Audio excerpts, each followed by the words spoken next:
Waalaikumsalam warahmatullahi wabarakatuh. Semuanya hadir? Hadir. Oke, alhamdulillah kalau semuanya hadir di kuliah, tapi di meja sana nggak ada hijau. Hijau sama ya. Rafli. Biasanya di situ orang enam, ya kan? Kita doakan kalau memang dia sakit, kita doakan cepat sembuh. Aman dia pura-pura sakit, ada waktu, mudah-mudahan memang benar sakit. Kita lanjut di bab keempat, pembelajaran kita tentang tata krama, sopan santun dan rasa malu. Rasa malu terhadap ya, kita namanya manusia pasti punya rasa malu. Kalau kita bukan manusia udah kasih rasa malu, ya kan? Kalau dari bayi itu udah kasih rasa malu, ya kan? Bayi itu kan dalam keadaan benar-benar telanjang, ya kan? Usia 5 tahun belum ada rasa malu. 6 tahun belum ada rasa malu, 7 tahun mulai bertambah rasa malu, ya kan? Punya rasa malu dari usia 6 tahun itu mulai beranjak rasa malunya. 7 tahun nambah, 8 tahun tambah malu lagi, 9 tahun sampai dengan fase-fase yang mengalami peningkatan, manusia pasti mengalami rasa malu. Sama dengan usia kalian melakukan perbuatan-perbuatan yang jahat, pasti ada rasa malu, pasti ada rasa bersalah. Kecuali manusia yang tidak merasa bersalah, mereka sudah dimatikan otaknya, dimatikan rasa malu. Ya, orang gila tidak mau dikatakan gila, benar nggak? Marah dia dikatakan gila, benar? Benar. Orang gila nggak mau dikatakan emang gila, salah dia dikatakan orang gila, ya kan? Maunya dia dikatakan waras. Yo, tapi ada terkadang orang yang waras dikatakan gila. Kenapa? Melakukan perbuatan-perbuatan yang bukan berpacu kepada norma-norma kehidupan. Ya, berpacu kepada alam. Kebanyakan manusia seperti itu. Ya kan? Untuk pembelajaran kali ini tentang tata krama terhadap orang tua, guru dan teman. Jadi gua akan menampilkan video untuk kalian cermati.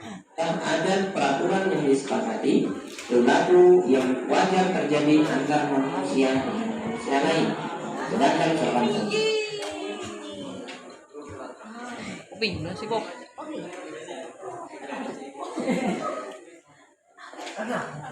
adalah ada bertingkah laku, budi pekerti yang baik, kesusilaan dalam keseharian. Game booster. Dan juga kamu dapat menggunakan game booster untuk memainkan game lainnya seperti Valorant, Apex Legends. Dota. Di dalam Islam, perilaku tata krama dan sopan santun diperintahkan. Yang pertama adalah firman Allah dalam surah Al-Baqarah, surah kedua ayat 83. A'udzu billahi minasy syaithanir rajim. Wa idz akhadna mitsaqa bani Israila la ta'buduna illa Allah wa bil walidayni ihsanan wa dhil qurba wal yatama wal masakin wa qulu lin-nasi husnan wa aqimus salata wa atuz zakah ثم توليتم إلا قليلا منكم وأنتم معرضون. Artinya, dan ingatlah ketika kami mengambil janji dari Bani Israel, janganlah kamu menyembah selain Allah dan berbuat baiklah kepada kedua orang tua, kerabat, anak-anak yatim dan orang-orang miskin, dan bertutur katalah yang baik kepada manusia. Laksanakanlah sholat dan tunaikanlah zakat. Tetapi kemudian kamu berpaling mengingkari kecuali sebagian kecil dari kami, dan kamu masih menjadi pembangkang. Kandungan ayat tersebut diantaranya yang pertama, perintah untuk menyembah Allah dan berbuat baik kepada kedua orang tua. Yang kedua, perintah Allah pada umat Islam untuk berbuat baik kepada kerabat, anak yatim dan orang miskin.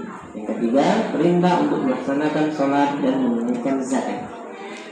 Yang kedua, berdasarkan hadis riwayat Bukhari, man lam yarham shaghirana wa ya'rif haqqa kabirana falaysa minna. Artinya, barang siapa yang tidak menyayangi anak kecil kami dan tidak mengenal hak orang tua kami, dia bukan termasuk golongan kami. Hadis riwayat Bukhari. Kandungan hadis yang pertama, perintah untuk menghormati yang tua. Yang kedua, perintah untuk menyayangi yang lebih muda. Yang ketiga, kriteria golongan yang diakui oleh umat Nabi Muhammad SAW. Yang ketiga adalah hadis riwayat Ibnu Majah. Ani Ibnu Abbas anna Nabiy sallallahu alaihi wasallam qala li ashaddil asari inna fika khaslataini yuhibbuhuma Allah, al-hilmu wal haya. Artinya dari Ibnu Abbas bahwa Nabi sallallahu alaihi wasallam bersabda kepada Asyaj al-Asri, sesungguhnya dalam dirimu terdapat dua sikap yang dicintai oleh Allah, sifat santun dan malu. Hadis riwayat Ibnu Majah. Kandungan hadis tersebut, yang pertama, sikap saling memuji sesama muslim. Yang kedua, sikap yang diridhoi Allah, diantaranya adalah santun dan sifat malu. Yang keempat adalah hadis riwayat Muslim. An Abi Hurairah radhiyallahu anhu qala Rasulullah sallallahu alaihi wasallam, "Man kana yu'minu billahi wal yawmil akhir falyakul khairan aw liyasmut, wa man kana yu'minu billahi wal yawmil akhir falyukrim jarahu, wa man kana yu'minu billahi wal yawmil akhir falyukrim dhaifahu." Rawahu Muslim. Artinya dari Abu Hurairah radhiyallahu anhu dari Rasulullah sallallahu alaihi wasallam, beliau bersabda, barang siapa beriman kepada Allah dan hari akhir, hendaklah ia berkata baik atau diam. Barang siapa yang beriman kepada Allah dan hari akhir, hendaklah ia menghormati tetangganya. Dan barang siapa beriman kepada Allah dan hari akhir, hendaklah ia memuliakan tamunya. Hadis riwayat Muslim. Demikian adalah perintah berperilaku, tata krama dan sopan santun. Kandungan hadis tersebut, yang pertama, ciri orang yang beriman kepada Allah dan hari akhir adalah berkata baik atau diam. Kedua, menghormati tetangga dan memuliakan tamu.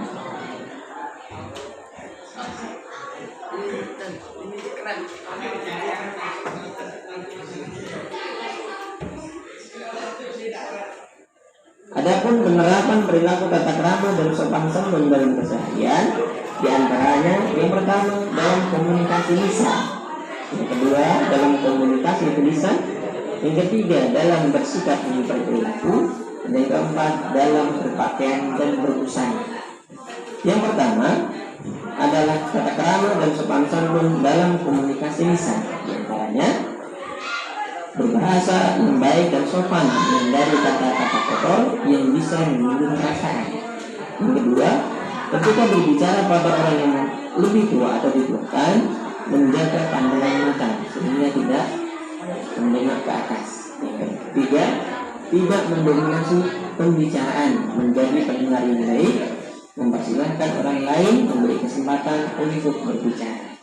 Yang keempat, tidak memotong pembicaraan lawan bicara, menunggu sampai selesai. Kedua, tidak berbicara sambil berkata pendek atau menunjuk lawan bicara, dan misalnya sambil bertanya. Yang ketujuh, dalam posisi bertiga, tidak berbicara dengan berbisik-bisik, serta menghindari bergurau yang kemudian dan tertawa terbahak-bahak. Itu adalah tata krama dan sopan santun dalam komunikasi lisan.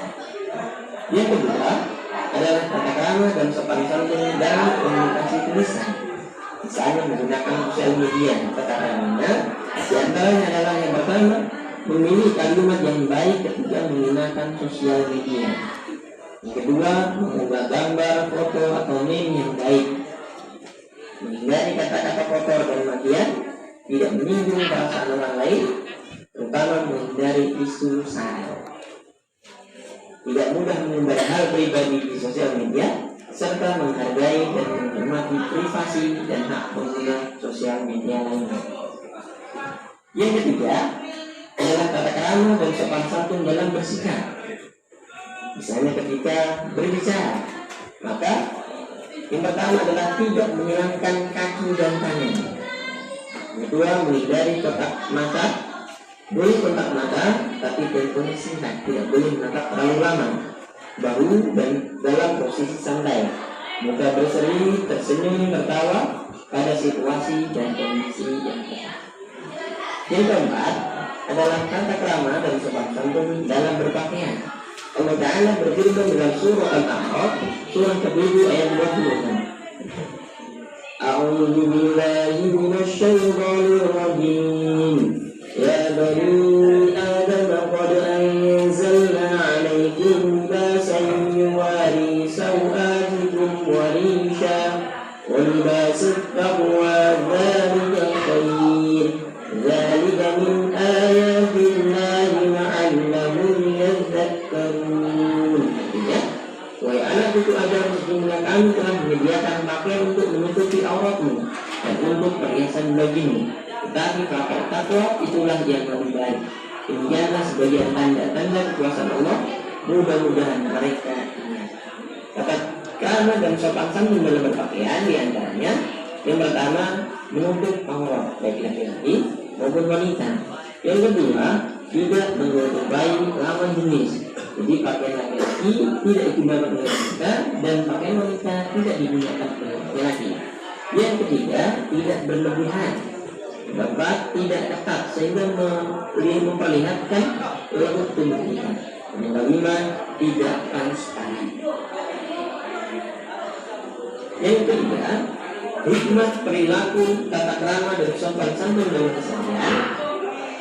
Yang antaranya adalah yang pertama, orang yang berperilaku tata krama dalam sopan santun akan mudah diterima oleh orang lain, meningkatkan kepercayaan diri dalam setiap situasi, menciptakan suasana yang nyaman dalam berbagai situasi, mendapat pahala dari Allah Ta'ala, dicintai Allah Ta'ala dan Rasulnya, menyempurnakan keinginan seseorang, mengantarkan seseorang pada kesuksesan, disayang oleh keluarga, guru, teman dan masyarakat. Besok di akhirat akan memberatkan timbangan kebaikannya dan memudahkan jalannya menuju surga Allah. Kemudian hikmah berperilaku tata krama dan sopan santun dalam keseharian. Yang kedua adalah rasa malu. Adapun pengertian rasa malu adalah perasaan tidak enak hati dan rendah diri karena berbuat kurang baik, berbeda dari kebiasaan serta mempunyai cacat atau kekurangan. Sedangkan rasa malu dalam Islam adalah akhlak atau perilaku yang mendorong seseorang meninggalkan perbuatan-perbuatan yang buruk dan tercela. Perintah berperilaku malu diantaranya yang pertama adalah hadis riwayat Imam Muslim. Al-imanu bid'un wa sab'una aw bid'un wa sittuna syu'batan.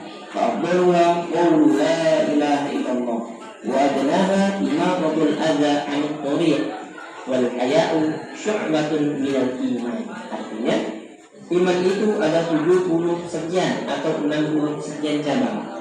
Maka iman yang paling utama adalah ucapan la ilaha illallah, dan yang paling rendah adalah meninggalkan yang dari jalan.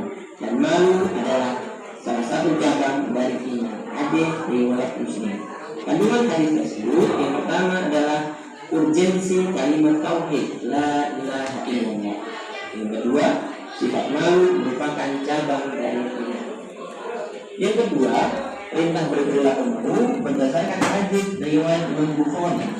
Al-Abi Mas'ud Uqbah bin Amir Al-Ansari Al-Badri radhiyallahu anhu qala Rasulullah sallallahu alaihi wasallam inna mimma aghraqan nasu min kalamin nubuwatil ula idza lam tastahi fasna' ma syi'ta. Rawahu Bukhari. Artinya dari Abu Mas'ud Uqbah bin Amr Al-Ansari Al-Badri radhiyallahu anhu, ia berkata Rasulullah sallallahu alaihi wasallam bersabda, sesungguhnya di antara perkataan kenabian terdahulu yang diketahui manusia, ya jika engkau tidak malu maka perbuatlah sesukamu. Hadis riwayat Bukhari. Kandungan hadis tersebut yang pertama, sifat malu adalah warisan para nabi terdahulu, ada Nabi Muhammad tetapi nabi-nabi sebelum Nabi Muhammad. Yang kedua, rasa malu merupakan bentuk keimanan. Yang ketiga, malu adalah suatu akhlak yang terpuji kecuali jika rasa malu tersebut muncul karena enggan melakukan kebaikan atau dapat jatuh dalam keharuman, maka malu dalam hal tersebut adalah perilaku yang tercela. Bahkan Tujuannya yang pertama adalah malu kepada diri sendiri, yang kedua malu kepada manusia, yang ketiga malu kepada Allah Ta'ala. Malu kepada diri sendiri adalah ketika sedikit melakukan amal soleh kepada Allah dibandingkan orang lain. Malu pada diri sendiri ini dapat mendorong seseorang meningkatkan kuantitas amal soleh dan pengabdian kepada Allah Ta'ala. Misalnya temannya rajin sholat duha, dia malu karena belum sholat duha. Rajin membaca Al-Quran, dia malu karena belum baca Al-Quran. Maka akan meningkatkan kuantitas amal soleh dan pengabdian kepada Allah. Yang kedua, malu kepada manusia. Malu seperti ini dapat mengendalikan diri agar tidak melanggar ajaran agama, sehingga dapat memberikan kebaikan baginya dari Allah karena terpelihara dari perbuatan dosa. Misalnya, dia malu mengambil barang milik orang lain, khawatir dilihat oleh orang lain, atau khawatir masuk penjara. Yang ketiga, malu kepada Allah. Ini adalah tingkatan malu yang tertinggi, karena dapat mencegah melakukan kesalahan dan meninggalkan kewajiban karena meyakini Allah selalu mengawasi. Sehingga dia malu kepada Allah, malu berbuat maksiat, malu berbuat salah, berbuat dosa. Adapun pembagian malu berdasarkan sumbernya, yang pertama, malu sebagai tabiat dan watak bawaan manusia. Yang kedua, malu sebagai hasil usaha diri manusia. Dan yang ketiga, malu sebagai salah satu perilaku tercela. Yang pertama, malu sebagai tabiat dan watak bawaan manusia. Rasa malu yang dapat mendorong seseorang pada kebaikan sehingga dia berupaya mendapatkan ridho Allah Ta'ala. Jadi, malu yang pertama adalah sebagai tabiat dan watak bawaan. Setiap manusia pasti mempunyai perasaan. Yang kedua, malu sebagai hasil usaha dari diri sendiri. Rasa malu yang timbul dari sifat rajin ibadah kepada Allah, sehingga menyadari kedudukannya sebagai hamba Allah, mengakui kebesaran Allah Ta'ala, sehingga dia makin rajin beribadah kepada Allah. Dan yang ketiga adalah malu sebagai salah satu perilaku tercela, itu rasa malu yang menjauhkan seorang dari kebaikan dan perilaku terpuji. Seperti ini misalnya, malu rajin karena dikatakan nanti ketinggalan zaman, malu menutup aurat karena temannya semuanya terbuka auratnya, malu untuk berbuat kebaikan dan lain sebagainya. Itu adalah malu sebagai salah satu perilaku yang tercela. Adapun manfaat rasa malu, yang pertama adalah mencegah perbuatan maksiat yang tercela. Kedua, mendorong berbuat kebaikan dan biasa berbuat baik. Yang ketiga, akan dicintai oleh Allah Ta'ala, Allah akan meridhoinya. Yang keempat, akan menambahkan lakunya menuju ridho. Ketika Allah meridho, maka akan diantarkan menuju ke surga. Dan kelima, malu dapat menjaga kehormatan dan harga diri manusia. Alhamdulillah, selesai pembahasan kita di pertemuan kali ini. Semoga bermanfaat. Jangan lupa subscribe, like, dan share. Jazakallah. Sudah sangat jelas sekali. Itu semua yang ada di paparan dari atas ini, semuanya ada dalam diri kita. Benar? Semuanya yang ada di paparan di sini. Kalau kita merasa, oh itu aku ada di posisi yang itu, saya ada di posisi yang ini, saya ada di posisi yang ini. Benar nggak? Bukan berarti saya menampilkan video ini tidak sesuai dengan pembelajaran kita hari ini. Karena pembelajaran kita ini ada tentang tata krama, sopan santun, dan rasa malu. Semua kalau saya memperhatikan tadi, Ibu memperhatikan dari paparan video pembelajaran ini, semua tertera dalam diri kalian semua ada. Dan pernah kalian lakukan, ya, dan pernah kalian langgar. Dengan melihat video pembelajaran ini, dengan melihat ini, apakah nantinya kalian akan mengalami perubahan? Apakah nantinya dengan saya sadar nih, semua yang ada di dalam diri saya, semua yang saya lakukan ini semuanya ada Qurannya, ada hadisnya. Jadi ajaran rasa malu, rasa tata krama, sopan santun, adab itu semua adalah ajaran Nabi Muhammad SAW.